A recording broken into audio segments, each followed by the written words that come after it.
The Force, lightsabers, bantering robots, the Falcon. They're iconic elements of the very first Star Wars film. But suppose I told you that these elements, the characters, technology, even specific names and plot devices found in 1977 Star Wars, were first conceived decades earlier. Suppose I told you that long before 3PO and R2, a science fiction series from the 1940s contained two strikingly similar bantering robots named Otho and Grag. And some of the most memorable scenes in Star Wars, like escaping through a garbage chute, or using telekinetic force to choke a man to death, appeared in sci-fi stories written in 1944, and light swords first appeared in 1933. And these same stories had characters with names like Ben, Owen, Han, and Kessel, and even multiple spaceships called the Falcon. And all of these stories were written by just two people, husband and wife science fiction authors Edmund Hamilton and Leigh Brackett. Leigh Brackett, often called the Queen of Space Opera, began her career in the 1940s, writing science fiction stories for pulp magazines like Planet Stories and Startling Stories. She was also a Hollywood screenplay writer, primarily for film director Howard Hawks. Brackett's screenwriting credits include The Big Sleep, starring Humphrey Bogart, Hatari, starring John Wayne, and The Long Goodbye, starring Elliott Gould. Brackett's husband, Edmund Hamilton, is considered one of the earliest writers of space opera. His first short story was published in 1926. Hamilton also wrote hundreds of issues of DC comic books, working on titles such as Superman and Batman. Sometimes Brackett and Hamilton would collaborate. For example, Brackett wrote 3 chapters of Hamilton's novel The Valley of Creation. The husband and wife team co-authored the posthumously published story Stark and the Star Kings, and Brackett freely used elements from her husband's work in her own writing. For instance, after Hamilton wrote a story called The King of Shadows about a lost city inhabited by ghostly shadow people, Brackett wrote a story called The Shadows, which also involved living shadow creatures. Brackett even took character names from Hamilton's stories to use in her own work, like Bray, Hulk, Ransom, and Ashton. The point is, Brackett and Hamilton shared ideas. Each used elements from the other's work. Now, if the name Leigh Brackett sounds familiar, you may have heard that she wrote a first draft screenplay for the second Star Wars film, The Empire Strikes Back, in 1978, just before dying of cancer. But what if Leigh Brackett was involved with Star Wars from the very beginning? What if she worked on the screenplay for the original 1977 Star Wars film? What if the screenplay for that first film, a screenplay that is only credited to George Lucas, was secretly co-authored by Leigh Brackett, perhaps with some assistance from her husband Ed Hamilton? Sounds crazy, right? Well, as it turns out, Brackett did uncredited work, as well as ghostwriting, which is writing stories that are credited to someone else. In 1946, Brackett ghostwrote a crime novel, Stranger at Home, under the name of actor George Sanders. In the 1950s, Brackett ghostwrote 6 short stories for her husband Ed Hamilton's Captain Future series. She also worked on screenplays for which she was uncredited: the Howard Hawks films Red River, Man's Favorite Sport, and Redline 7000. Keep in mind, these are just some of the known examples of Brackett's uncredited work and ghostwriting. Since a ghostwriter isn't given credit, their identity might never be discovered. So, could Leigh Brackett have ghostwritten Star Wars, using ideas from her and her husband's stories? To answer that, we'll have to look at some of Brackett and Hamilton's early work. Let's talk about lightsabers. Ed Hamilton had similar gadgets back in 1933, in his short story Kaldar, World of Antares. Called light swords, these metal swords have blades that shine with white light. In this passage, hero and villain face off in a light sword duel. The charged blades could not harm each other, but a touch of either meant death to the person touched. Jalan handled his deadly weapon like a master, its shining length cleaving the air, but Merrick was his equal, old fencing lore coming swiftly back to him in this strange duel. The two shining light swords wove like twin shuttles of death as the two rushed, stabbed, parried. Coincidence? But then, what of the famous bantering droids of Star Wars, R2-D2 and C-3PO? Let's take a look at Captain Future, a pulp sci-fi series from the 1940s created by Ed Hamilton and later contributed to by Leigh Brackett. Throughout the series, Curtis Newton, aka Captain Future, saves the solar system from various calamities with the assistance of a robot named Grag and an android named Otho. They constantly bicker. Otho is too overbearing, Grag boomed. He should remember that I was made before he was.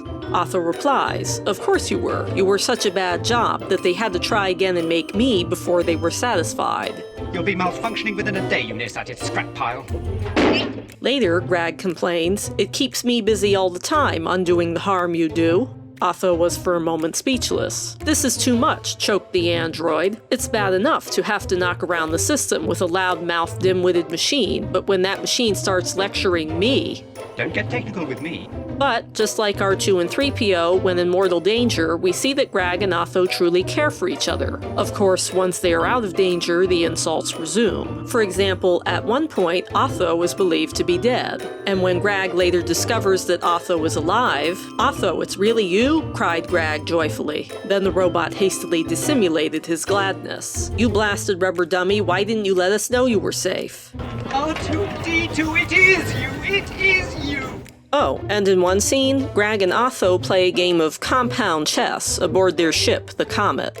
Furthermore, the Star Wars screenplay went through a number of drafts, which were rather different from the final film. Originally, in the rough draft, R2 can actually speak, so that both droids exchange insults, much like Grag and Otho. Now how about Han Solo's famous smuggling ship, the Millennium Falcon? Well, have you ever heard of Leigh Brackett's 1942 story, Child of the Sun? Should I have? It centers around protagonist Eric Falcon and his ship, the Falcon. Eric Falcon stood utterly still, staring down at his leashed and helpless hands on the controls of the spaceship Falcon. He had fuel enough for one last burst of speed, but there was no way through that ring of ships. Tractor beams crisscrossing between them would net the Falcon like a fish. Our first catch of the day. In Ed Hamilton's outlaw world, Captain Future infiltrates a band of pirates aboard their ship, the Falcon. The Falcon rows with the 3 other raider cruisers on roaring jets, heading through the asteroid zone away from Zune. There's also an infamous space pirate named the Falcon, mentioned throughout the Captain Future series. Would you get going, you pirate? And in Hamilton's story World with 1,000 Moons, space pirate John Dark is captain of yet another ship named the Falcon. And what about this memorable scene? Into the garbage, flyboy! Escaping through a spaceship's garbage chute is a pretty novel idea, but Leigh Brackett had used this device long before, in her 1944 story Shadow over Mars, where Rick Urquhart escapes imprisonment on a spaceship through a waste chute. The lock clicked, Rick flung the cuff off, and they went to the door. The warning bell rang through the ship. Airlocks were already shut. The boy pulled Rick's sleeve. "Waste chute," he said, "this way." They found the chute, slid in, and let the compressed air blow them gently out. In Brackett's Quest of the Star Hope, the evil Burt Quintal threatens to drop Butch, his alien captive, through the refuse chute into space. In Children of the Sun, one of the Captain Future short stories ghostwritten by Brackett, Otho grumbles to Grag. "Stop showing off," said Otho sourly. "You'll burn out your circuits, and we've better things to do than trying to cram your carcass out through the disposal lock." And in Brackett's The Blue Behemoth, protagonist Jig Bentley is ready to do a Brody out the refuse chute. To do a Brody means to jump or leap. Then there's the Force. The Force? Edmund Hamilton had an affinity for the word force, and mainly used it to refer to various physical forces, the way one might refer to the force of gravity. Hamilton occasionally uses force as a proper noun, as in force with the capital F. Once he mentions a force that created the universe itself. But in Leigh Brackett's work, the term force takes on an even more mystical meaning.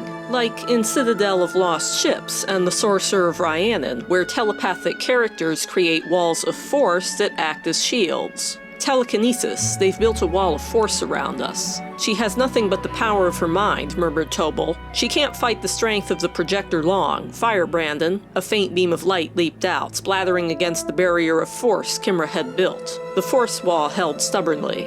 Or what about Brackett's The Moon That Vanished, where radioactivity alters and amplifies the human brain, giving the mind a force of will strong enough to control the free electrons in the air to create? He threw the whole force of his mind against the golden mist, and the intoxication of sheer power made him drunk and mad with joy. Heath said build, and he did, his eyes blazing, his massive body shaken with the force of his will.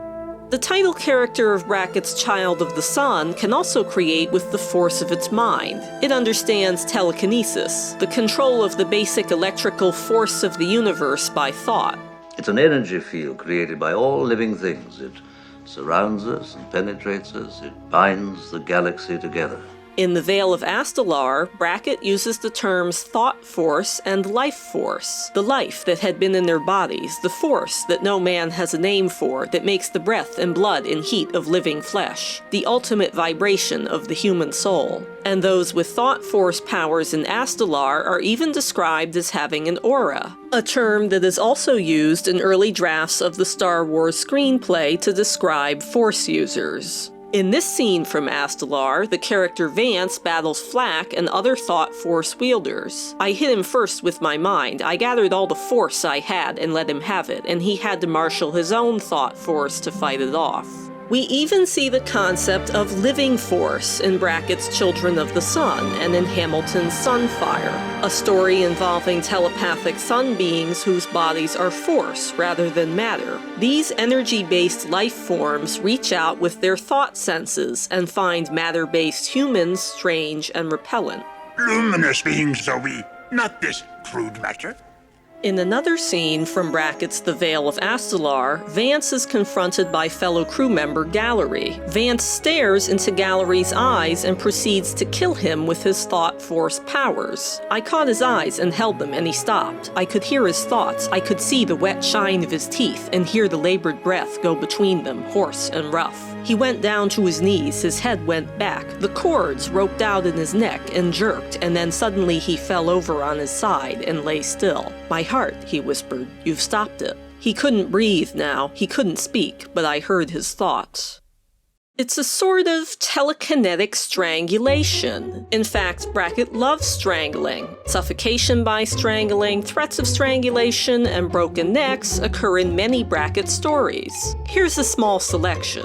Stark's hand slipped upward toward her throat, his fingers pressed expertly on the nerve centers. Bodag's head fell forward limply. He took her throat between his hands again. He watched the blood grow dark in her cheeks. He watched the veins coil on her forehead.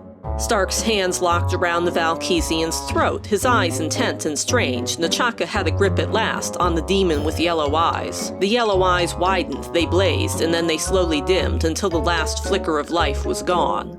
Burke Winters put his hand on her throat, his fingers reaching iron strong around her neck. Slim, he said, soft and tender, it would snap so easily. The hand tightened on Haraz's shirt until the cloth was drawn close around his throat. The terrible, relentless strength of that strangling hand seemed more than human. Vickers' hands were large, with strong bones and a lacing of thick muscle. They fastened around Bill Saul's neck. They tightened. Bach had made ready to strangle his mates. The great six-fingered hand stretched hungrily toward the Nahali throat. Gray had his hands around her slim, firm throat. I can break her neck quite easily if I have to. His sheer weight crushed Heath against the rail. His hands found Heath's throat. Sammel's hands went with blind speed to Kirk's throat and closed hard. Malthor made no sound as Stark broke his neck. And then there are Brackett's movies. Lieutenant, your neck's broken.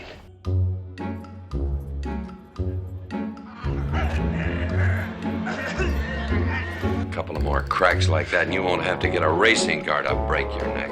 So if Brackett was a ghostwriter on Star Wars, is it any surprise that one of the very first scenes in the film is Darth Vader strangling this rebel scum, followed by a force choking of Admiral Motti?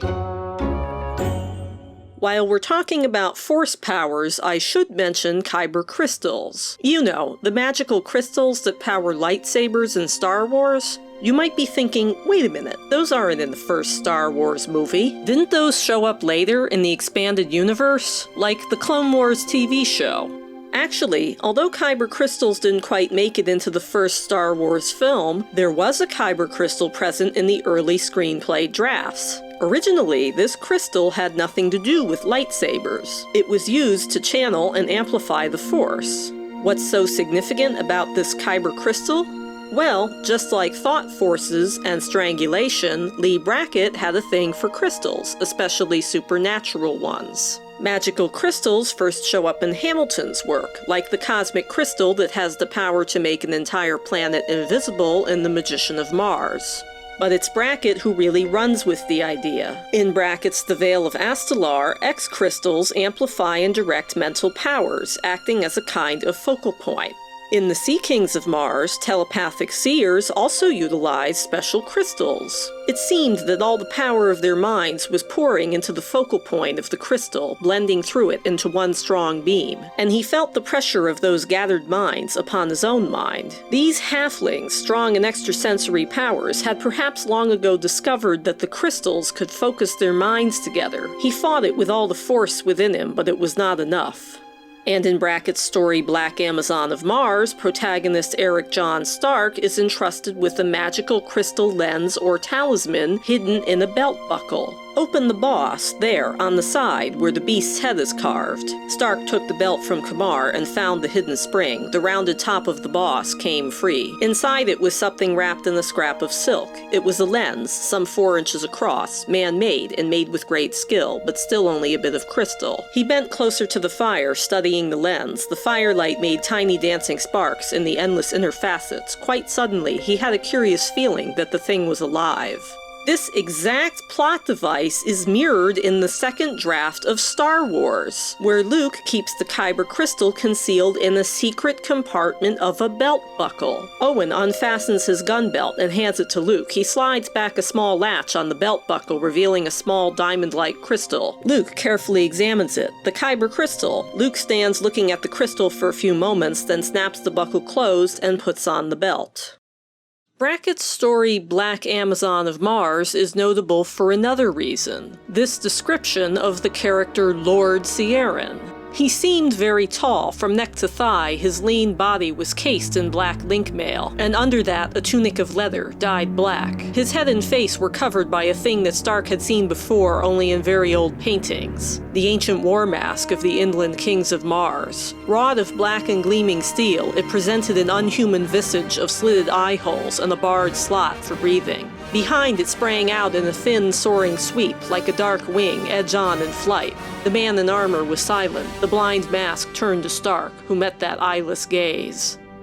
And Darth Vader's iconic suit isn't the only familiar visual in Brackett's work. In Star Wars, whenever a ship jumps to hyperspace, the stars turn into long streaks of light. That same imagery is vividly described by both Brackett and Hamilton. Here's Brackett's The Big Jump. The stars showed on the screens as crawling tracks, distorted and spectral and infinitely strange as the speeding ship overtook and passed their light rays. And in Brackett's The Starman of Leardis, he emerged into a round observation dome. Through it there was nothing to be seen but utter darkness, streaked with creeping lines of light. "Those are stars," said Edry, or rather the radiation patterns of stars. "At our present velocity we are overtaking the lines of luminous energy they have left behind them. Star tracks, we call them." In Hamilton's The Haunted Stars, the tremendous power of the drive hurled them faster and faster, building velocity until the stars were distorted and drawn out into strange lines. And in Hamilton's The Sinister Invasion, the open ports slid shut automatically. Just before they closed, Beryl caught a glimpse through them of the stars he had been looking at only a few moments before. They shifted, streamed like burning rain, and vanished, to be replaced by squiggling lines of lights. Now, let's back up a minute. If this isn't all a coincidence, if Leigh Brackett did ghostwrite the first Star Wars film, why would she use so many elements from her and her husband's early work? First of all, I should note that Leigh Brackett edited a collection of her husband's works, a book called The Best of Edmund Hamilton, published in April of 1977. In the process of assembling this selection, Brackett went through Hamilton's old files, reading many of his old stories. So if Brackett did ghostwrite Star Wars, Hamilton's stories would have been fresh in her mind at the time that Star Wars was being produced. And it's also possible that both Brackett and Hamilton were involved with Star Wars. characters. But that's not the only reason we see so many recycled ideas from their early stories. Brackett and Hamilton both wrote for pulp magazines, where writers were paid by the word, and a high value was placed on the quantity of written material. Ed Hamilton reportedly wrote a 40,000-word piece in just 18 days. Time was money, and as a result, pulp writers like Brackett and Hamilton learned to reuse material wherever they could. Story plots, plot devices, even names. In fact, Brackett and Hamilton had an affinity for certain character and place names and reused them many, many times. For example, the name Owen or Owens, which occurs in 5 different Hamilton stories and a Brackett story. Or the name Lars in Brackett's The Misfortune Teller, and Lars Hansen in Hamilton's Treasure on Thunder Moon, and Lars Eden in The World's Finest Comic written by Hamilton, along with variations like Lar, Larson, and Larston. Owen? And Lars? Huh. There's no Baru, but there is a Barrow in Hamilton's Alien Earth. Then there's Brackett's crime novel, An Eye for an Eye, where the main character's name is Ben. Ben Kenobi? And Ben Beatha, the name of a mountain in Brackett's story The Jewel of Bath. There's the tribe of Han in Brackett's Hounds of Skaith. Han, get up here. And the Hans in her Thralls of the Endless Night, and Gorhan in Hamilton's The Comet Drivers. And then there's Kessel, the name of a spaceman in Brackett's The Big Jump. We'll be sent to the spice mines of Kessel or smashed into who knows what. It's a ship that made the Kessel run in less than 12 parsecs. And there's Kane. Who's Kane, you ask? Remember that there were multiple drafts of the Star Wars screenplay, and early versions differed significantly from the finished film. A number of characters were either changed or eliminated throughout the script's development. In the rough draft, Kane Starkiller has a large role as the father of Anakin Starkiller, and the name Kane just happens to show up multiple times in stories by Ed Hamilton. It even shows up in his DC comics, including a story Hamilton wrote titled The Batwoman, which featured the first appearance of Batwoman, aka Kathy Kane.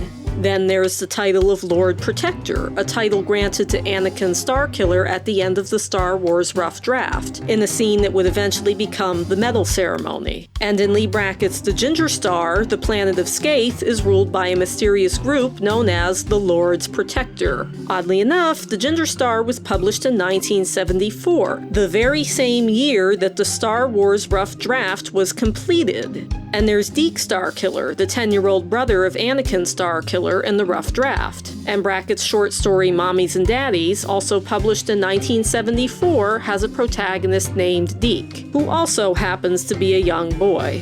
What? In the second draft of Star Wars, Deke Starkiller is referred to as the Son of the Suns. Interestingly, Brackett had a short story titled Child of the Sun, and a ghost-written Captain Future story titled Children of the Sun, while Ed Hamilton's Sunfire is about living childlike flames of sunlight, the children of the stars. Appearing in the first draft of Star Wars is Mara Horus, another character who was ultimately cut from the film. And once again, the name Mara appears in 4 different Brackett and Hamilton stories. In the second draft of Star Wars, the dark side of the Force is called the Bogan, which also happens to be the name of a central character in Hamilton's The Haunted Stars, Dr. John Bogan. And while Brackett and Hamilton didn't have a Darth, there are at least 3 Barths, 2 Narths, a Garth, a Karth, and a Zarth. So there's certainly an Arth pattern. And yes, Darth was originally a first name, not a title like Darth Maul or Darth Sidious as it was later used. See this line from the rough draft: Darth, you've done well. A young Jedi named Darth Vader. Plus there's Dark Erlich, Lord of Shadows, in Hamilton's story King of Shadows. In the revised 4th draft of Star Wars, there's the Rand Ecliptic, a ship that Biggs is posted to in a scene cut from the final film. And, you guessed it, the name Rand shows up in both Brackett and Hamilton, at least 8 times. What about Chewie? In Ed Hamilton's Doomstar, there's Chai and Kitu, 2 large, furry, dangerous aliens who are friends of protagonist Johnny Kettrick. There was a looming of tall shapes, a smell of dry, clean fur came to him. There was a low, almost gentle growling, and then the suggestive pricking of claws at his throat. Johnny? The claw tips went away from his throat. "Johnny, Johnny," they clamored, and bared their white teeth, laughing. Their strong arms lifted him up, and the great hands were now as gentle as velvet. He patted them with rough affection, as he would two great dogs, rumpling the fine, smoke-gray fur. And while there's no 3PO or R2, there is an Artie in Brackett's last call from Sector 9G. He's a used, off-brand, butler-like serval robot who monotonously repeats, "There is someone at the door, sir. Shall I answer?" You can call me Luke. I see, Sir Luke.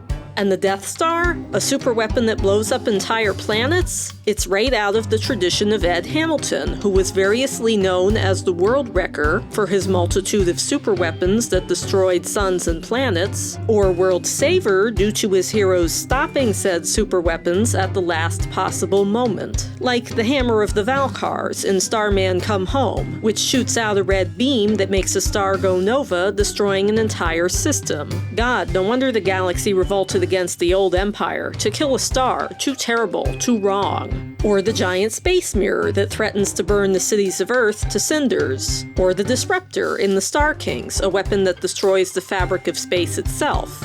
Incidentally, the name Death Star doesn't even make sense. It's not a star, it's described as a small moon. Look at him, he's heading for that small moon. Why call it a Death Star? Why not a Death Moon? And why are these called Star Destroyers? And why was Anakin's name originally Star Killer instead of Skywalker? And for that matter, why call it Star Wars?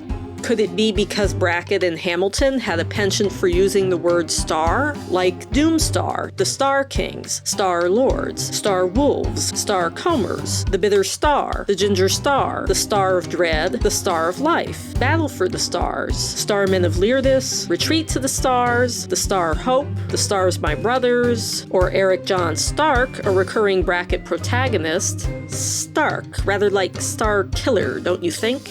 Oh, and in an afterword to the collection The Best of Edmund Hamilton, Hamilton himself describes some of his early stories as his Star Wars series. If you're still not convinced that Lee Brackett ghost wrote the first Star Wars film, here's the best piece of evidence. Princess Leia. Or should I say Princess Leia? Believe it or not, in the first Star Wars film, the princess's name is spoken only 3 times, and every time it's pronounced Leia. I don't know what you're talking about. Here, see for yourself. Princess Leia. Who has he found? Princess Leia. An analysis of the plans provided by Princess Leia. Even George Lucas called her Leia as late as 1983. In the process of evolving the script and involving the importance of Leia as the sister, both Luke and Leia were supposed to be around the same age. Bizarrely, the same confusion exists regarding the pronunciation of Lee Brackett's name. While everyone called her Lee, her name was really supposed to be pronounced Lay, as she explains in this interview. Lee is a family name, should be pronounced Lay, but that was an unfortunate pronunciation around the studios, so I dropped it, and besides, nobody knows how to spell it. Now, think about this. The name of the lead male protagonist in Star Wars is Luke Skywalker, or Luke S., as in George Lucas, a kind of signature. Is Princess Leia, or rather Leia, the signature of Lee Brackett, the film's female co-author? Remember that Brackett had been dubbed the Queen of Space Opera, and the daughter of a queen is a princess. Is Princess Leia the brainchild of Queen Lee Brackett? Furthermore, a character remarkably similar to Princess Leia can be found in Ed Hamilton's Star King series. Princess Lyanna, ruler of the Star Kingdom of Fomalhaut, and the love interest of protagonist John Gordon. Lyanna is tall, her slim, rounded figure perfectly outlined by her long, shimmering white gown. She held her ash-golden head proudly high. Pride, beauty, consciousness of authority. These were what Gordon read in the chiseled white face, the faintly scornful red mouth, the cool, clear gray eyes that rested gravely on him. And then there's the dialogue of Star Wars. Throughout her science fiction stories, Lee Brackett repeatedly uses the phrase, "only hope." You're my only hope. I may be your only hope of life before this is over. You're the only hope I have. These guys were my only hope. You must use the information in this R2 unit to help plan the attack. That's our only hope. Surprise was their only hope. The house beside them was their only hope. Their only hope had been to hold the stair. Stevens is my last and only hope. If things go wrong, she's our last and only hope. That boy is our last hope.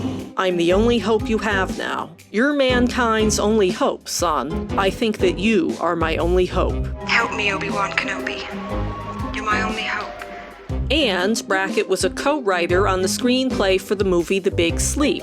And one of the first lines in the film is this. You're not very tall, are you? Too little short for a stormtrooper. Huh?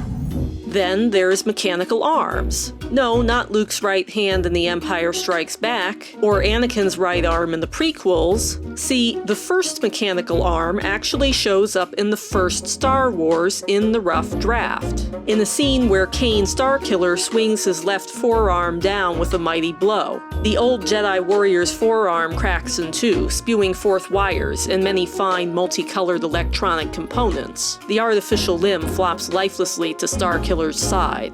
Oddly enough, in Edmund Hamilton's Legion of Superheroes comic book story, The Super Moby Dick of Space, Lightning Lad gets a metal robot arm, after losing his flesh and blood arm to said Super Moby Dick of Space. And there's another curious thing about the early drafts of Star Wars. They contain several dark, violent scenes. In the rough draft, Princess Leia threatens to have Anakin Starkiller cut into little pieces and fed to the Gonthas, except for his eyes, which she will have petrified and made into a necklace. In the opening scene of the rough draft, Deke, a 10-year-old boy, is cut down and killed by a laser sword, presumably on screen. In the third draft, Princess Leia is discovered hanging upside down in her Death Star prison cell, bloody and mutilated. This gratuitous violence is inconsistent with George Lucas's body of work and personal philosophy. Lucas conceived of Star Wars as a children's film. His focus was on creating a modern fairy tale, a myth, that would also be something like the comic strips Lucas had read as a child. But gratuitous violence was very typical of Leigh Brackett, not only in her lurid, hard-boiled detective stories, but also in her science fiction. For example, at the end of Brackett's Mars Minus Bisha, the young Martian girl Bisha is murdered by her own tribe. He saw the tracks of the nomads' beasts, the small tracks of Bisha's feet going back to meet them. He began to run back along that trail. It ended in a little huddle of clothing that had no life in it. So small a grave did not take long to dig. In The Starman of Leardis, Brackett has a teenage boy die in a prolonged, painful, and graphically descriptive death. They found Torin lying beside the well that led up from the hold. His skin was already darkened with the subcutaneous hemorrhage, his body twisted and writhing, his face almost unrecognizable. And he screamed and would not stop. Traherne held him and watched him die. It seemed to take a long, long time. It was not a clean death. It was dissolution. Traherne laid Torin on the sheet. He was a rag, a shapelessness, an obscenity. And in The Hounds of Skaith, Brackett's North hounds tear apart a mother and baby. The hounds were snapping the grotesque bodies back and forth like rags. Stark caught a glimpse of the female with the hanging breasts. What she had clutched between them was an infant, its tiny browless face snarling savagely even in death. I mean, really, an on-screen murder of a 10-year-old with a lightsaber was right up Brackett's alley. Could it have been Brackett who conceived of these violent scenes, only to have Lucas cut them from the script? Let me ask you another question. Have you ever wondered why Han shot first, and then 20 years later he didn't? Perhaps having Han shoot first wasn't even George Lucas's idea. Now, Lucas says that he changed the scene to make Greedo shoot first because Lucas thought that Han should be like John Wayne, and when you're John Wayne, you don't shoot people first, you let them have the first shot, right?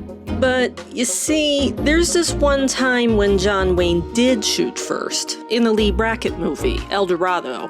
In this scene, John Wayne tricks the bad guy, blasting him with a shotgun before he has a chance to draw. You didn't give me any chance at all, did you? No, I didn't.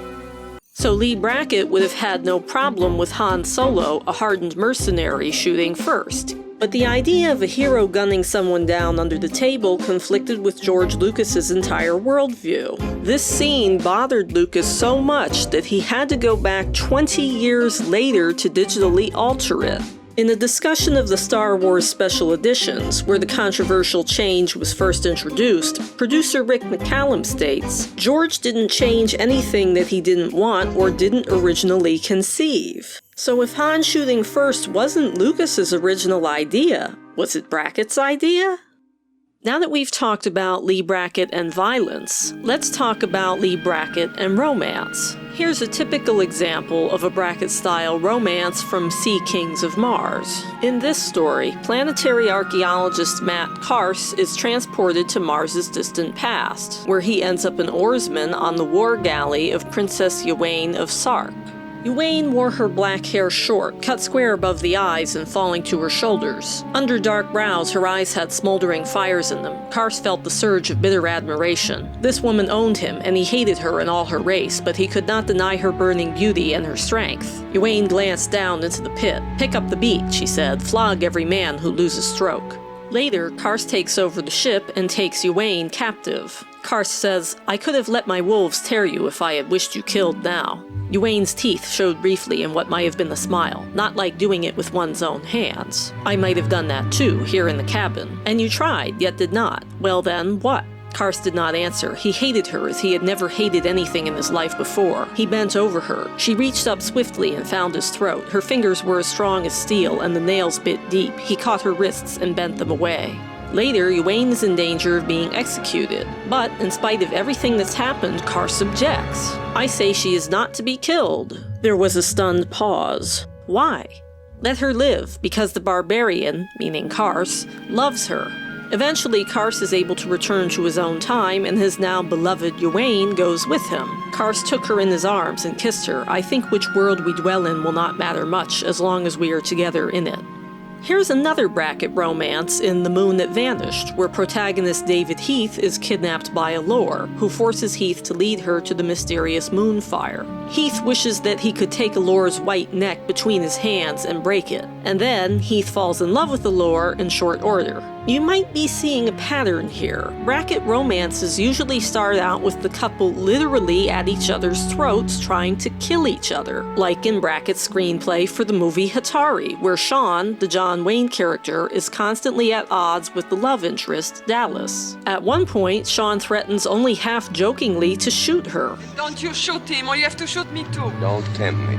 But by the end of the film, they're married. It doesn't make much sense, does it? Makes sense. But here, I'll let Leigh Brackett explain it herself, through the characters of Dallas and Pockets. I mean, was he nice to you? No, he wasn't. If it were the other way around, if he were nice to you, you wouldn't have a prayer. Pockets, for heaven's sake, will you speak English? If it's bad, it's good. If it's good, it's bad. I don't understand. Okay, look. If a man falls for a woman, and gets his fingers burned, so he won't be singed again, what does he do? Well, I don't know. Tell me. If he doesn't like you, he doesn't care. And he can be nice to you. But if he does like you, he doesn't want to get in any deeper. So he acts mean. Now, the more he likes you, the meaner he acts. Now, doesn't that make sense? No. So here's the thing. In the Star Wars Rough Draft, there's a romance between Anakin Starkiller and Princess Leia, which follows this same hate-love formula. Starkiller grabs the princess by the arm and hauls her to the speeder. "I will not be treated like this. My father will have your head." The princess starts hitting Starkiller with little result. Starkiller punches her square on the jaw and knocks her cold. And don't forget how Leia was going to have Starkiller cut into little pieces and fed to the Ganthas, petrifying his eyes and stringing them into a necklace. But, sure enough, Leia's attitude later changes. Will we make it? Is there any hope? Stay with me. I love you. The princess starts to cry and clings to Starkiller for support. In the course of developing the Star Wars script, this romance between Leia and Starkiller changed into a love triangle between Leia, Han, and Luke, and would eventually become a Leia and Han romance in The Empire Strikes Back. Now, the romantic scenes that ended up in Star Wars were drastically toned down by Lucas. No punching Leia on the jaw, for example. But the core Brackett structure remains. Some rescue. You came in here, didn't you have a plan for getting out? Wonderful girl! I'm gonna kill her or I'm beginning to like her! I don't know who you are or where you came from, but from now on, you do as I tell you, okay? It's all very typical of a Brackett romance, while George Lucas-style romances are nothing like this. A typical Lucas romance is full of sappy, gushy sentimentalism. I'm haunted by the kiss that you should never have given me.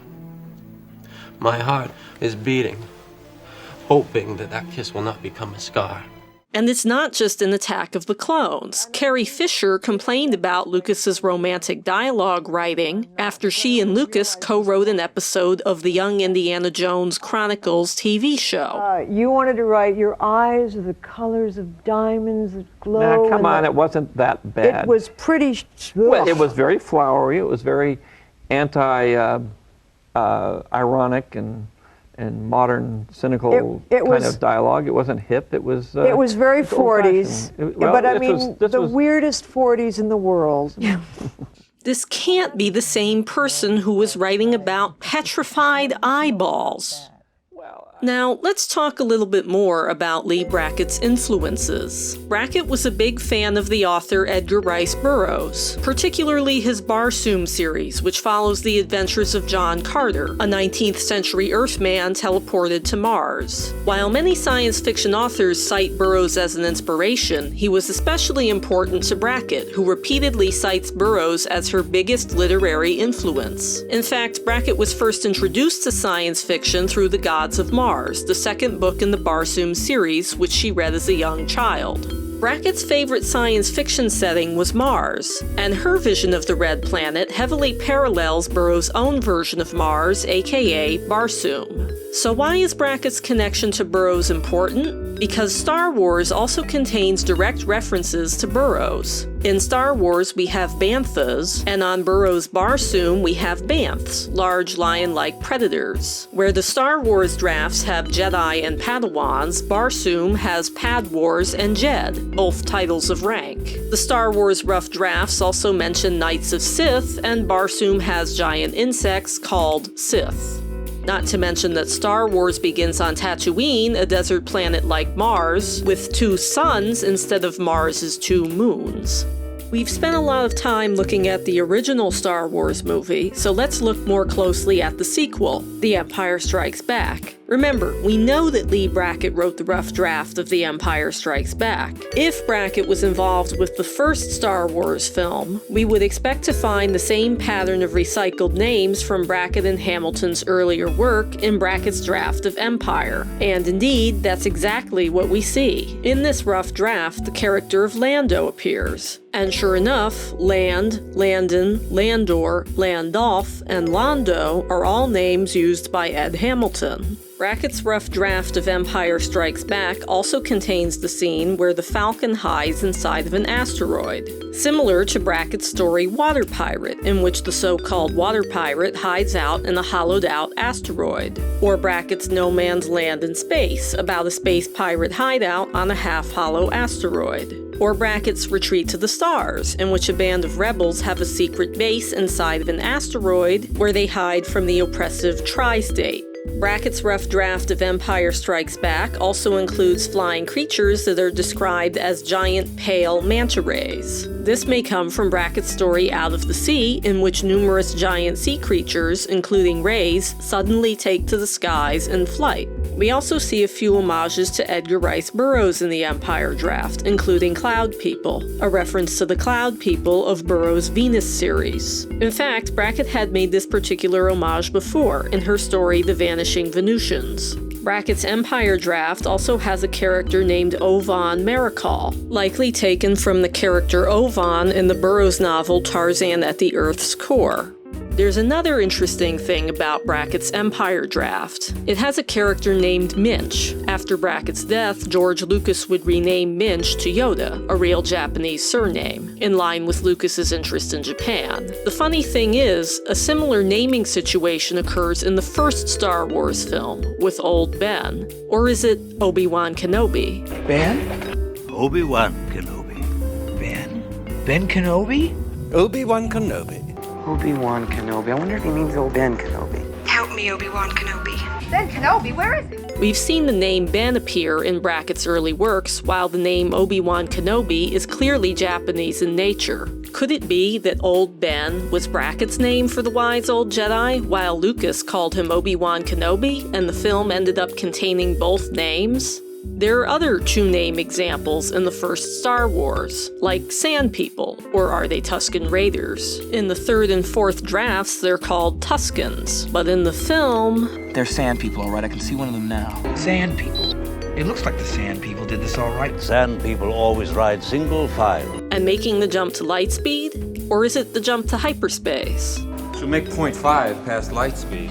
We'll be safe enough once we make the jump to hyperspace. We'll only make the calculations for the jump to light speed. Traveling through hyperspace ain't like dusting crops, boy. How long before you can make the jump to light speed? They've just made the jump into hyperspace. And I'm gonna make the jump to light speed. Jumping to light speed doesn't make much sense. A ship traveling at the speed of light would take thousands of years to get from one system to another. Perhaps George Lucas did not realize this since he was not an accomplished science fiction writer. Perhaps Lucas used the term light speed while Brackett used the term hyperspace. If that sounds like a stretch, consider this. In the rough draft of The Empire Strikes Back, the draft we know Brackett wrote, Brackett uses the term hyperspace repeatedly, but she never uses the term light speed. And yet, hyperspace and light speed both end up in the final film and are used interchangeably, meaning light speed must have been added back in by Lucas. The fleet has moved out of light speed. There's a fleet of Star Destroyers coming out of hyperspace in Sector 4. Admiral Oswald came out of light speed too close to the system.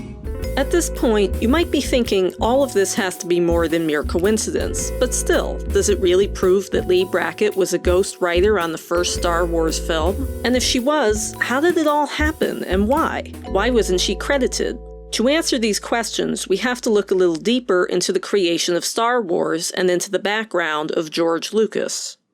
George Lucas discovered his love of film after enrolling in USC's cinematography program in 1964. He became a fan of avant-garde filmmakers like Godard, Fellini, and Kurosawa. Lucas liked to be behind the camera, following the action, and he impressed his peers with his exceptional editing skills. Lucas was also interested in cinema verite, and for a time he considered becoming a documentary filmmaker. But throughout his life, Lucas struggled as a writer and preferred experimental or non-narrative filmmaking. In high school and college, he labored over papers, struggling with spelling and basic grammar. Lucas frequently states that he's always hated writing, that he doesn't have a natural talent for it. He bleeds on the page. Because I certainly had no intention of making theatrical films when I went into the film business. I loved making documentary films, and I loved making sort of avant-garde, non-story films. And here I found myself, and I hated writing. Lucas toiled over the script for his first feature film, THX 1138, calling his first draft terrible. He ended up having to hire a writer, Oliver Haley. Haley didn't work out, and Lucas then got his friend and fellow USC alumni Walter Murch to help him finish the script. Lucas's second picture, American Graffiti, wasn't any easier. He says, "As I started out with American Graffiti, I said to myself, I don't want to write this. I can't stand writing." So once again, Lucas hired a writer, Richard Walter. But when Walter proved unsatisfactory, Lucas resigned to writing graffiti himself, excruciating as the experience might be, bleeding on the page. Still needing assistance, Lucas then hired husband and wife screenwriters Willard Huyck and Gloria Katz, mainly to work on the script's dialogue. With their help, Lucas managed to get through Graffiti's writing process, but then again, he was writing a story based largely on his own life. As Lucas began writing his third film, an unnamed science fiction project that would become Star Wars, he would again encounter difficulties. Lucas initially wanted his science fiction movie to be based on the old Flash Gordon serials he knew and loved. But when Lucas was unable to secure the rights to the franchise, he decided to take one of his favorite films, Akira Kurosawa's The Hidden Fortress, and place it in a science fiction setting. This resulted in the Star Wars story synopsis in May of 1973. In this 12-page treatment, Lucas copies a synopsis of The Hidden Fortress from the book The Films of Akira Kurosawa, replacing the 16th century with the 33rd century, the enemy clan with an empire, gold with auraspice, and farmers with imperial bureaucrats. But in May of 1974, just 1 year after the story synopsis, Lucas completes a rough draft, and it's radically expanded, nearly 200 pages in length, an incredible feat for the man who bleeds on the page. Almost every page introduces a new name or science fiction idea. The content goes far beyond Lucas's initial vision of Flash Gordon and Buck Rogers, James Bond, and 2001 combined. For Lucas to go from essentially The Hidden Fortress in space to a script that demonstrates an extensive knowledge of science fiction in the span of only a year is astonishing to say the least, especially when you consider that Lucas was not a big fan of science fiction literature. Were you into science fiction? No, I'm not a science fiction person at all. I'm not really in science fiction at all. I'm more in the fantasy land of things. Mythology. There's a very different world, but I really had no interest in science fiction at all. You know, there's this whole thing about how I spent my whole life drawing little space soldiers, but I never did that. I spent my whole life drawing cars. Curiously, many of the people who worked on the original Star Wars trilogy didn't seem to understand science fiction or know what Star Wars was. Irvin Kershner, director of The Empire Strikes Back, defined the films as morality plays, fairy tales, pure fantasy, an exotic trip, a magical landscape. Journalist Alan Arnold called Star Wars zany, comparing it to Alice in Wonderland. Curiouser and curiouser. Concept artist Ralph McQuarrie admits that he didn't read much science fiction or fantasy. Production designer Norman Reynolds states outright, the Star Wars pictures are not science fiction. George Lucas himself called the film space fantasy. But you know, when you describe Star Wars, you say it's a space opera. It's not a science fiction film. Yeah, Star Wars really isn't a science fiction film. It's a fantasy film, and a space opera. Well, no, space opera isn't hard science fiction. It's not concerned with scientific accuracy, but to equate space opera with fantasy is very misdirecting. Space opera is a genre of science fiction. The soul of Star Wars is Golden Age space opera. Yet, so many people involved with Star Wars seem to have been completely unfamiliar with science fiction. How can this be? Is it because that soul came from Brackett and Hamilton, two of the greatest writers of space opera?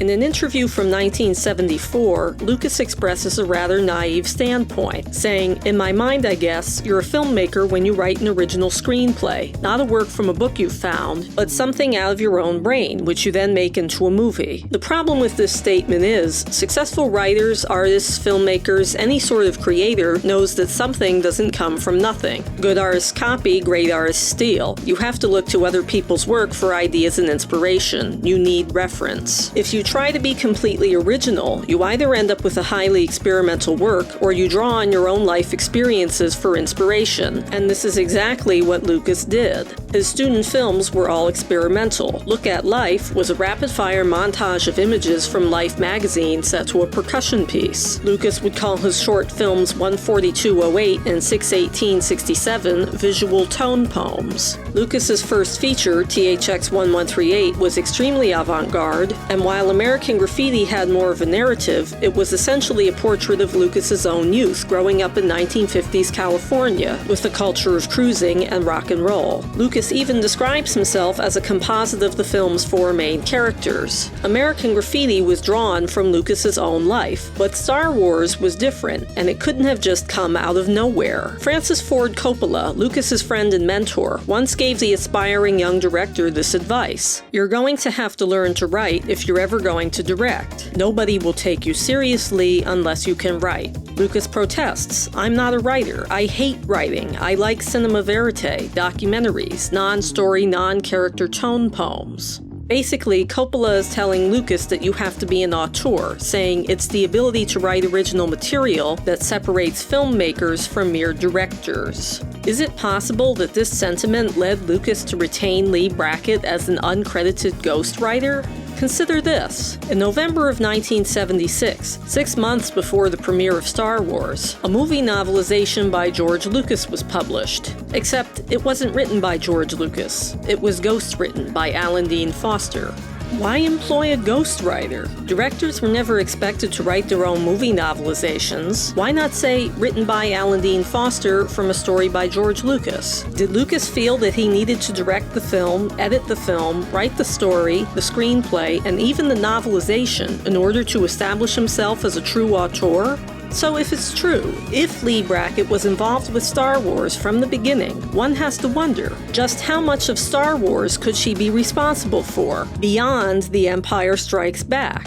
How much of the entire Star Wars series might Brackett have outlined? As it turns out, a good deal of the saga had already been charted prior to Brackett's death in March of 1978. Let's take another look at Alan Dean Foster's ghost-written Star Wars novelization, published in November of 1976. Foster based the novel on early drafts and other material that Lucas provided to him, and the book's prologue outlines the basic fall of the Roman Republic story that is fundamental to the prequel trilogy. There is an old republic, protected by the Jedi Knights. The republic rots from within. The ambitious Senator Palpatine causes himself to become elected president of the republic, then declares himself emperor. The new imperial government exterminates the Jedi and institutes a reign of terror across the galaxy. Although there are differences from the final films, this shows that at least a basic outline of the prequel trilogy was in existence as early as 1976. In an interview from August 1977, just 3 months after the release of Star Wars, Lucas is already talking in detail about the prequels. It's about Ben and Luke's father and Vader when they are young Jedi Knights. But Vader kills Luke's father, then Ben and Vader have a confrontation just like they have in Star Wars, and Ben almost kills Vader. As a matter of fact, he falls into a volcanic pit and gets fried and is one destroyed being. That's why he has to wear the suit with a mask, because it's a breathing mask. It's like a walking iron lung. His face is all horrible inside. On March 6th of 1978, shortly before Brackett's death, Time magazine reported that there were 10 more Star Wars films planned for a total of 12 films. Then, in an interview from October of 1979, Lucas says he has story treatments for 9 Star Wars films, as well as voluminous notes, histories, and other material. Could some of this material have been supplied by Brackett before her death? Lucas states that during the writing of The Empire Strikes Back, he was considering making Darth Vader Luke's father, but he never discussed this notion with Leigh Brackett. Indeed, in Brackett's rough draft of The Empire Strikes Back, Darth Vader and Luke's father are 2 distinct people. So Brackett couldn't have outlined the whole saga and the fall and redemption of Anakin Skywalker, or could she? Consider Edmund Hamilton's 1941 story, Mystery Moon, and its protagonist Eric Rand, a young man with a yearning to leave his dull life on Earth for adventures in space, if only his uncle would let him go. Your uncle knows best, Rand. It's for your own good that he forbade you to go to space. But space sailing's the career I want to follow, Rand said passionately. Most young men my age are already officers in space liners or freighters. Because Uncle wants me to be safe, Eric Rand said bitterly, I have to rust away my youth in this dull, monotonous routine. It just isn't fair. Oh, Biggs is right. I'm never gonna get out of here. Why can't I go, Uncle? Philip Blaine's face paled, and sick fear deepened in his eyes. I was afraid of this, Blaine whispered. I've got to tell you, Eric. I hoped I would never have to tell you. Eric, you've heard of a man named John Randall who lived about 25 years ago? John Randall, the space pirate? Rand asked puzzledly. Of course, everyone's heard of him. He was the most notorious space pirate that ever lived, wasn't he? Philip Blaine looked at him with misery and pity in his eyes. He said heavily, John Randall was your father, Eric. I am your father. Rand stared at his uncle, his dark young face petrified, his eyes incredulous. John Randall, the pirate, my father? He burst finally. But you always said my name was Rand, that my father was a merchant ship captain. No, my father didn't fight in the wars. He was a navigator on a spice freighter. That's what your uncle told you. I told you that, Blaine said sadly, because your mother wanted me to. But no one ever knew John Randall was even married, Rand gasped. Your mother, Blaine told him, was on the ship that John Randall captured. He fell in love with her, and she came to love him and married him.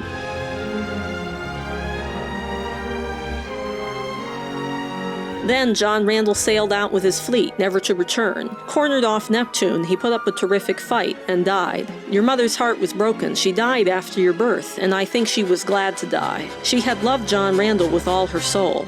For reasons we can't explain, we are losing her. She has lost the will to live. Now you know why I've kept you earthbound, Eric. It's the blood in you I'm afraid of, the wild, reckless blood of John Randall.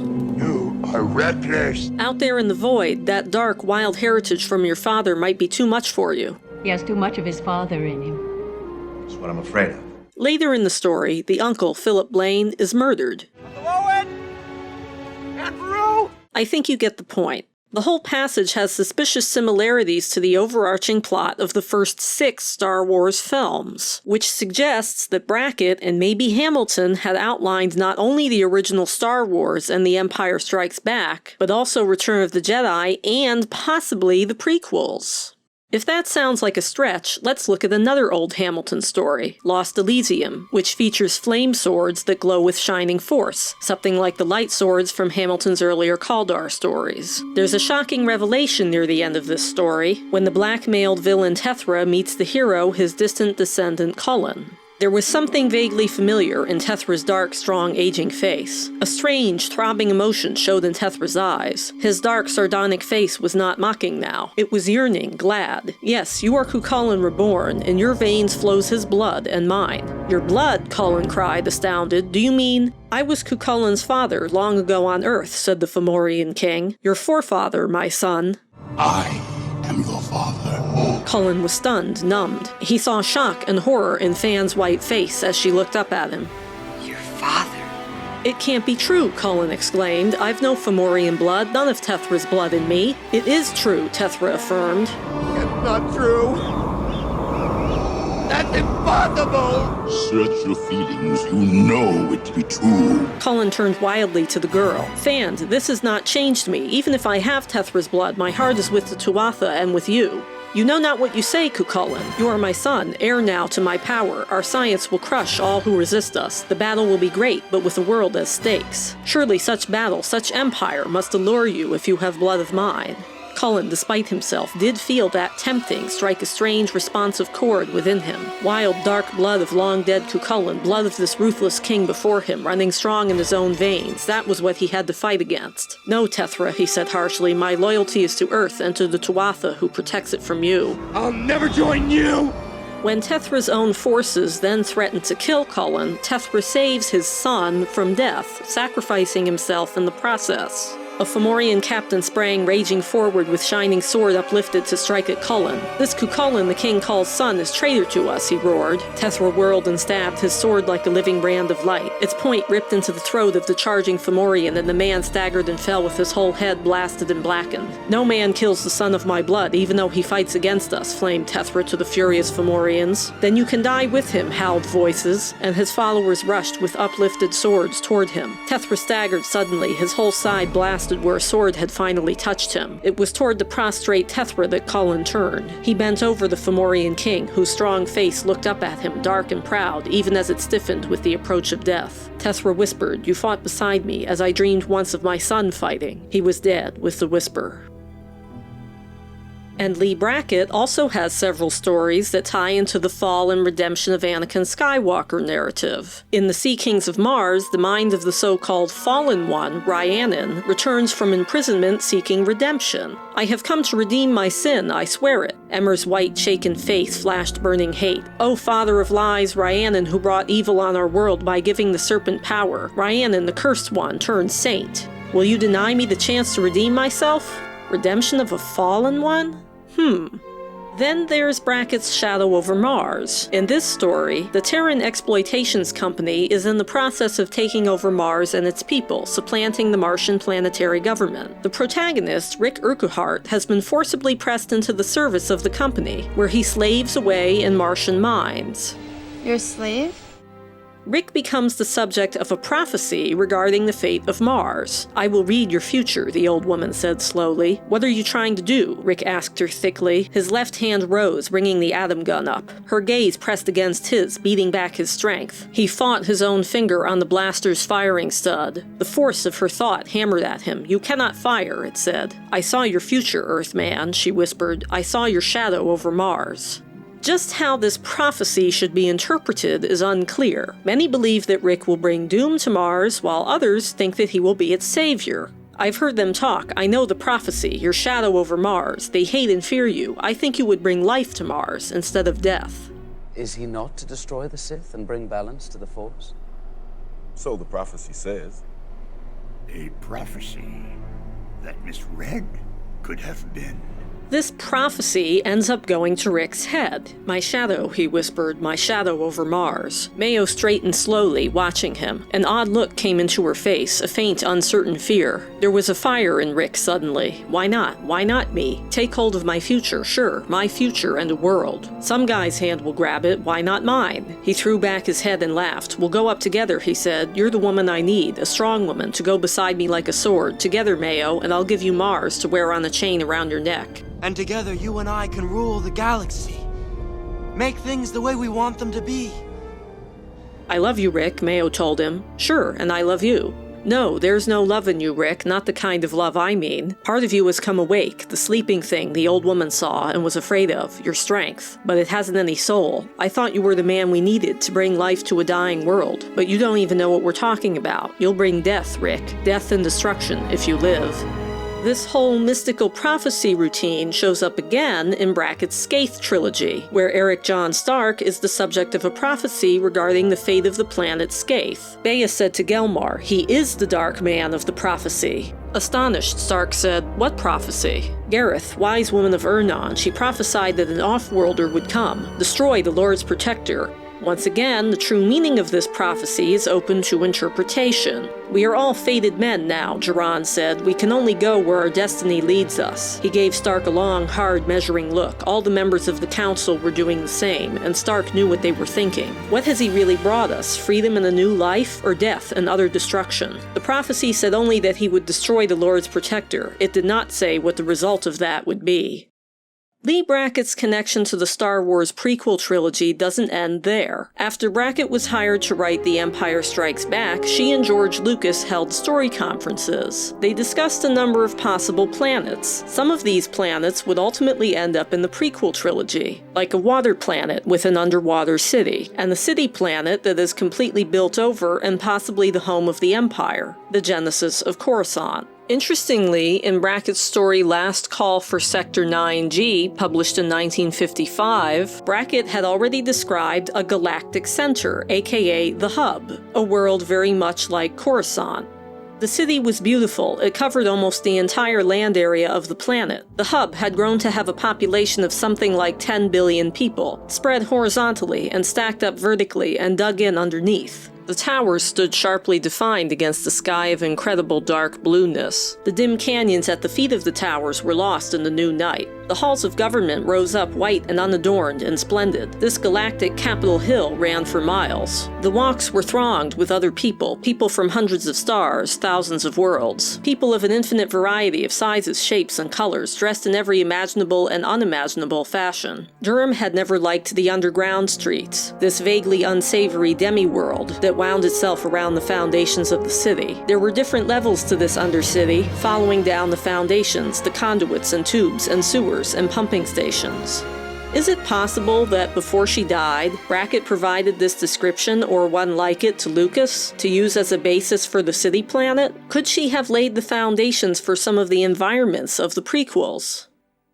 And then there's Return of the Jedi and the lightning that the Emperor can shoot from his fingers. In Ed Hamilton's Captain Future story, The Magician of Mars, Ol Quarn can shoot red rays of crackling electric energy from his outstretched fingers by means of a mechanical device. There's also the goddess Brynhild in Hamilton's story The Daughter of Thor, who can magically shoot lightning from her hands. Brynhild leveled her hand in a swift thrusting gesture. Lightning seemed to leap from her hand, a flashing bolt of electric flame that struck his pistol and sent it flying through the air. Fallon staggered, his whole arm suddenly numb from shock. He felt half-stunned, unable to believe that the girl above had actually wielded such force. And you know how Return of the Jedi is kind of a rehash of the first Star Wars? You know, the Empire builds a second Death Star and the rebels have to destroy it all over again? It's a lot like two of Lee Brackett's movies, Rio Bravo and El Dorado. See, these two movies are basically identical. They both star John Wayne, both have a drunken sheriff or sheriff's deputy who redeems himself, both have a young gunslinger who's named after a state. Got any new men with you, Pat? No, nobody, except Colorado here. Most people call me Mississippi. Mississippi? Both have a crazy old jailer. Well, what about me if somebody gunned me down? Don't you never think of me? Well, now, if you start being nice to me, I'll quit you for sure. Shock would be too much. Both have a scene where the drunken sheriff chases a bad guy into a saloon and follows a trail of blood. You said that nobody came in here? That's right, nobody came in. Then how come there's a trail of blood leading right up to that table? Both have John Wayne getting captured. Pick him up and take him out of here. Chuck, Joe, give him a hand. Both have a prisoner exchange. You get the idea. Now, Brackett didn't like doing the same story twice, and she said as much to John Wayne and director Howard Hawks. But Wayne, all 6'4" of him, looked down and said, "If it was good once, it'll be just as good again."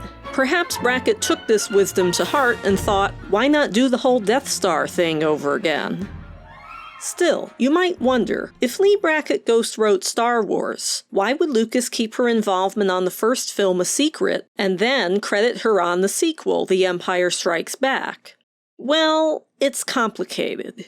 Back in 1964, Brackett had a bad experience working on the screenplay for the Howard Hawks film Man's Favorite Sport. This screenplay was written by John Fenton Murray and Steve McNeil, but towards the end of production, Brackett was called in to do a script polish. On her copy of the shooting script, Brackett wrote this message: "I worked on this final version for 4 months, writing ahead of the camera during shooting but got no credit. The Guild said it was a polish rather than original contribution." The Guild that Brackett is referring to here is the Writers Guild of America, or WGA, the union that represents TV and film writers. Brackett had learned a hard lesson with Man's Favorite Sport. After this incident, Brackett seems to become more knowledgeable about the rules of the WGA. In an interview from 1975, Brackett talks about her experience with the screenplay for the film Dirty Mary, Crazy Larry, a screenplay which Brackett and several other writers had worked on. Lee Chapman got the part of the credit, and the fellow who did the original script got the other, which is Guild policy. Now, the writer who does the first script almost automatically, if there's anything of his left, gets credit, which is really only fair enough. Notice the important point here. Brackett states that, according to Guild policy, the first script writer gets credit. If anything of the original script remains, the original writer must be credited. So why is this significant? To answer that, let's go back to the rough draft of The Empire Strikes Back, the one that we know Brackett wrote. There are several differences from the final film. For example, Luke's father and Darth Vader are still two different people. Lando is a clone, and Han doesn't get frozen in carbonite. However, most of what ended up in the film is here. There's an ice planet, snow lizard mounts, Luke's attacked by a white monster, the Empire attacks the rebel base, Han, Leia, Chewie, and 3PO escape on the Falcon, Luke goes to a bog planet and meets the wizened frog-like Minch who trains him in the Force. Then Luke meets Ben's ghost, the Falcon evades the Imperials by flying through an asteroid field, they meet Lando on a floating city in the clouds, 3PO's blown to smithereens, then rebuilt by Chewbacca, Leia is suspicious of Lando, they all go to dinner, where Lando stabs them in the back, Vader lays a trap for Luke, Lando has a change of heart, Luke duels Vader, falls down a shaft, and gets picked up by the Falcon. Oh, and there's one more interesting thing in Brackett's rough draft of Empire. Remember how Brackett had giant flying manta rays? They're ridden by tall warriors with pneumatic dart weapons. The rays didn't make it into The Empire Strikes Back, but Lucas would later reuse this idea. In Attack of the Clones, these rays would become the mounts of the Kaminoans. You know, those tall aliens who use dart weapons. What you got here is a Camino saber dart. And yet, Lucas repeatedly dismisses Brackett's contributions. Lucas says that his hiring of Brackett didn't work out. She turned in the first draft, and then she passed away. I didn't like the first script, but I gave Leigh credit because I liked her a lot. She was sick, and she really tried her best. I felt that her script went in a completely different direction. I had no script. That's when I sat down and wrote 2 drafts, which are closer to the film. But as we've seen, Brackett's draft was very similar to the film. Lucas says that he only gave Brackett credit as a kind of tribute, but this isn't the whole truth. As we heard from Brackett herself, the first writer to work on the screenplay receives credit, according to the WGA. So Lucas had to give Brackett credit. It wasn't just an homage. But Lucas never mentions this. Why? Here's what might have happened. Lee Brackett ghostwrites the first Star Wars film. After the film's phenomenal success, Lucas agrees to give Brackett credit on the sequels. Brackett then announces that she has been selected to write the screenplay for Star Wars 2, aka The Empire Strikes Back. But unbeknownst to Lucas, Brackett is now dying of cancer. Brackett wants to be sure that she receives credit, so she hides her illness, completes the first draft of The Empire Strikes Back, and turns it in. This fact is publicized in newspapers and in magazines, like Famous Monsters of Filmland, which was edited by Brackett's personal friend and fellow sci-fi writer Forrest J. Ackerman. Brackett knows that she will now have to be credited even if Lucas hires another writer after her death. It's a trap! Then, to Lucas's shock, Brackett passes away. In fact, few people knew that Brackett was dying. When Brackett was hospitalized at the end of her life, Forrest Ackerman talked to her on the phone. He states that Brackett gave no hint she was terminally ill. Her death is so sudden that the news was added at the last minute to the Filmland article about Star Wars 2. In other words, Brackett kept her condition quiet. And when Brackett dies so unexpectedly, Lucas is put into a bad position. He has to credit her on Empire because of guild policy, but at this point he can't very well admit that she was a ghostwriter on the first film. So he downplays her contributions and distances himself to avoid an embarrassing situation. Now, let's take one more look at some interesting excerpts from Lee Brackett. In an article from 1941, Brackett writes about some of her literary influences: Burroughs and H. Rider Haggard, mystery and science fiction authors Edwin Baumer and Philip Wiley. She even mentions Arthur Conan Doyle. And in a piece from 1944, Brackett gives advice on writing science fiction. Sci-fi writers, she says, are imaginative, forward-looking, even prophetic. She talks about how readers of sci-fi look for entertainment, release, an emotional punch, a stimulus to the imagination. Again, Brackett discusses her influences, saying the idea for her story The Vale of Astalar came from a Lord Dunsany tale, while her story The Halfling was partly inspired by the Maltese Falcon. But then, in a piece Brackett wrote much later in 1975, during the period in which the first Star Wars screenplay was being written, Brackett makes some interesting statements regarding literature and science fiction. Space opera, she says, is a pejorative term often applied to a story that has an element of adventure. The tale of adventure, of great courage and daring, of battle against the forces of darkness and the unknown, has been with the human race since it first learned to talk. The tales grew into religions. They became myth and legend. They became the Mabinogion and the Ulster Cycle and the Voluspa. They became Arthur and Robin Hood and Tarzan of the Apes. The so-called space opera is the folk tale, the hero tale, of our particular niche in history. It's a very Joseph Campbellian narrative. Instead of sci-fi being forward-thinking, rip-roaring entertainment, with sources ranging from Lord Dunsany to the Maltese Falcon, Brackett is suddenly saying it's all about the distant past, and mythology, and the hero tale. At this same time, of course, George Lucas had become very interested in Joseph Campbell. Lucas would frequently cite Campbell's work as a source of inspiration for Star Wars.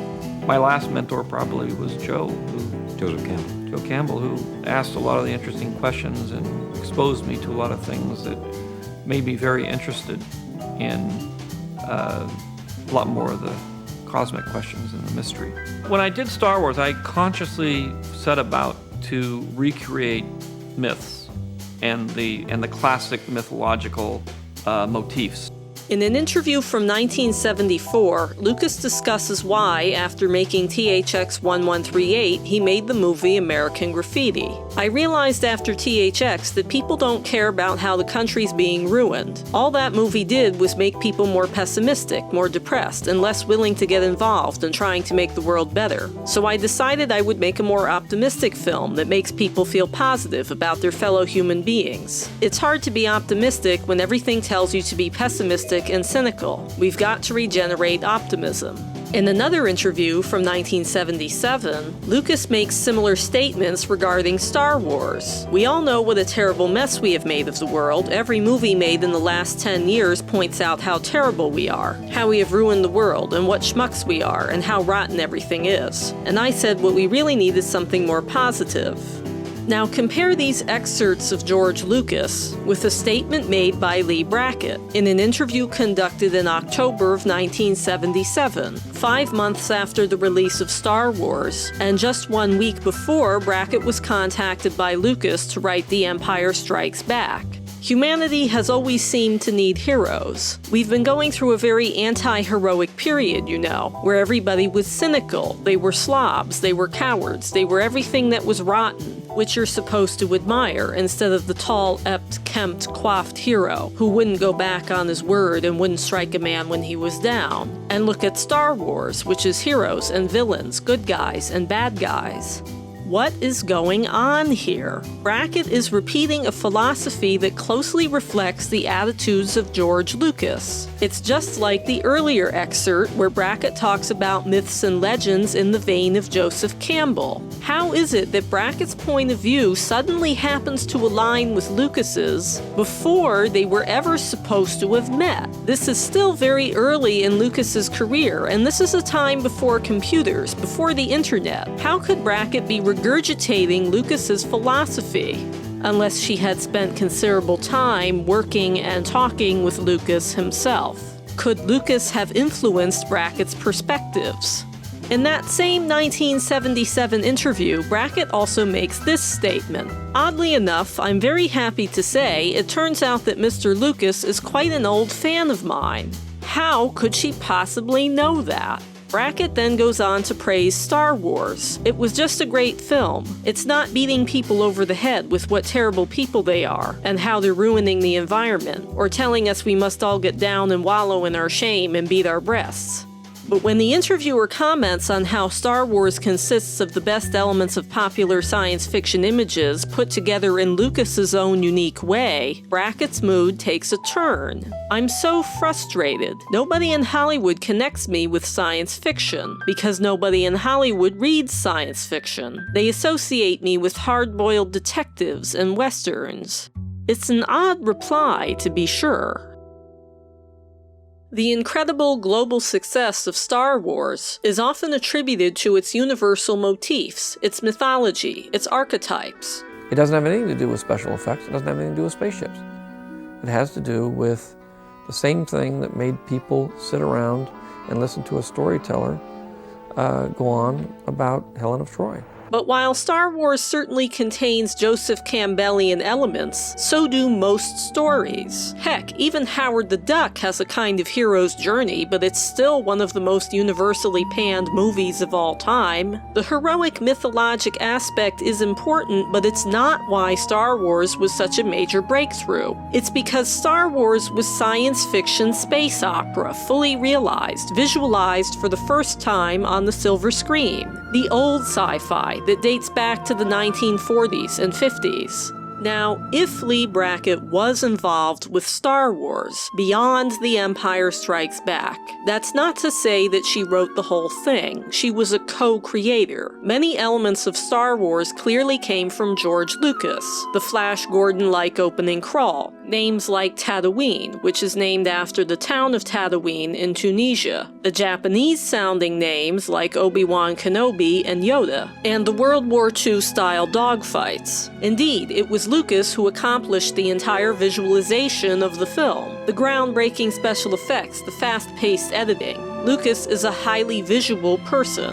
And regardless of what you believe, you have to admit that Leigh Brackett and Edmund Hamilton were very interesting people. Brackett decided that she would become a writer at the age of 13 and promptly wrote a novel, albeit an unpublished one. Ed Hamilton was a child prodigy, entering college at age 14. Although Leigh Brackett achieved some fame through her Hollywood films, few people ever associated her with science fiction. In one interview, she mentions that she had independently written a script for a science fiction movie. Although no one was interested in producing it, it's clear that Brackett had a desire to work on a sci-fi film. And maybe Brackett finally did get her chance. Maybe she found the perfect collaborator, a filmmaker, director, and visionary who could bring her and her husband's ideas to the screen. And without that, Brackett and Hamilton's science fiction might have remained in obscurity, and some of the greatest ideas of space opera might have never been shared with the world.